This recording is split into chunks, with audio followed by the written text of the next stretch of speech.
دی پہچان ہے رب دی پہچان علی دی پہچان ہے رب دی پہچان علی دیاں طاقتاں نوں جاندا جہان رب دا اے شیر اونچی علی دی شان رب دا اے شیر اونچی علی دی شان دل بے امام علی نبی دا اعلان۔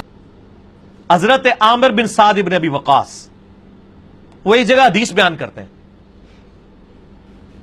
کہ نبی علیہ السلام نے فرمایا علی کی میرے ساتھ وہی نسبت ہے جو ہارون کی موسیٰ کے ساتھ، مگر میرے بعد کوئی نبی نہیں۔ اب یہ حدیث ایک تابعی سنتا ہے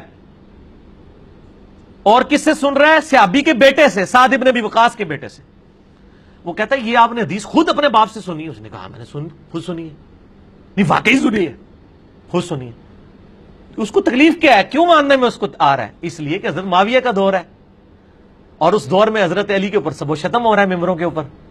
اس دور میں اگر کوئی حدیث بیان کرتا ہے کہ علی کی وہی نسبت ہے میرے ساتھ جو ہارون کی موسیٰ کے ساتھ ہے، اور یہ حدیث بخاری و مسلم دونوں میں حضرت علی کے فضائل میں پہلی حدیث ہے، تو اس بندے کو کب کبھی طاری ہو جائے گی کہ یار وہ علی جس کو رسول اللہ کہہ رہے ہیں یہ ہارون کی مثل ہے میرے لیے، اس کے اوپر ممبروں پہ لعنت ہو رہی ہے، اور حضور فرما رہے ہیں مگر میرے بعد کوئی نبی نہیں ہے۔ یعنی اگر نبی کوئی ہوتا تو یہ بھی نبی بن جاتا، کیونکہ میرے بعد کوئی نبی نہیں ہے اس لیے علی نبی نہیں بنا، ورنہ اس میں امپلائڈ ہے حضرت موسیٰ کی سفارش سے ہارون کو اللہ نے ان کو نبی ساتھ بنایا۔ تو اب یہ فضیلت حضرت ابوبکر عمر کو بھی حاصل نہیں ہے۔ ہم تو یار غار کہہ دیتے ہیں نا ابوبکر کو، لیکن حضرت موسیٰ کے ساتھ سپورٹیو کون تھا سب سے ٹاپ آف دا لسٹ؟ کیا یوشوا ابن نون تھے؟ حضرت ہارون تھے۔ نبی علیہ السلام کے ساتھ اس لیول کا سپورٹیو نہ ابوبکر تھے نہ عمر تھے، صرف حضرت علی تھے۔ اسی لیے تو اتنی بڑی فضیلت ہے۔ اے بھی زوری تو ہے، کہنے زوری شیعہ ہے، اوے زوری دے دشمن ہو، اے بھی زوری روایت کرتا جے، ٹھیک ہے ناسبیو۔ اچھا اب یہ حدیث وہ 2-3 بار پوچھتا ہے، پھر وہ کہتا ہے جی میں تیرے باپ سے جا کے کنفرم کروں گا کہ یہ واقعی حدیث ہے کہ نہیں۔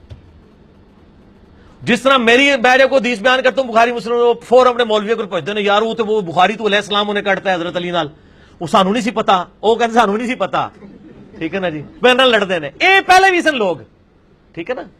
وہ پھر سعد ابن ابی وقاص کے پاس آتا ہے، اور یہ میں نے کربلا والے پیپر میں ڈالی ہوئی ہے، اور آگے کہتا ہے جی آپ نے حدیث سنی ہے؟ کہتے ہیں ہاں میں نے سنی ہے۔ ایک صحابی جب کہہ رہا ہے میں نے سنی ہے تو ہوں تیرے ٹھڈ کی پیڑ ہے، کہتا ہے کیا واقعی سنی ہے؟ پھر سعد بن ابی وقاص دے وہی حالت تاری ہو جاندی جو میرے ہوتے ہو جاندی ہے۔ انہوں نے کہا کہ میری کانوں نے سنا، میری آنکھوں نے نبی علیہ السلام کو دیکھا، اور میرے دل نے اس کو محفوظ کیا۔ میری آنکھیں اندھی ہو جائیں، کان بہرے ہو جائیں اگر میں نے نبی علیہ السلام سے کم از کم 7 دفعہ یہ حدیث نہ سنی ہو۔ مسند احمد میں اس کا طریق موجود ہے۔ اب یہ سٹوری آپ کو تب سمجھ آئے گی جب انجینئر صاحب کی بریکٹیں لگی ہوئی ہوں گی۔ وہ بریکٹ پھر ہم نے لگائی، چونکہ حضرت معاویہ کا دور تھا، ممبروں پہ سب و شتم ہو رہا تھا، حضرت علی کی اتنی بڑی فضیلت والی حدیث لوگوں کو ہضم نہیں ہوتی تھی، اس لیے پھر وہ خود تحقیق کرنے کے لیے گئے۔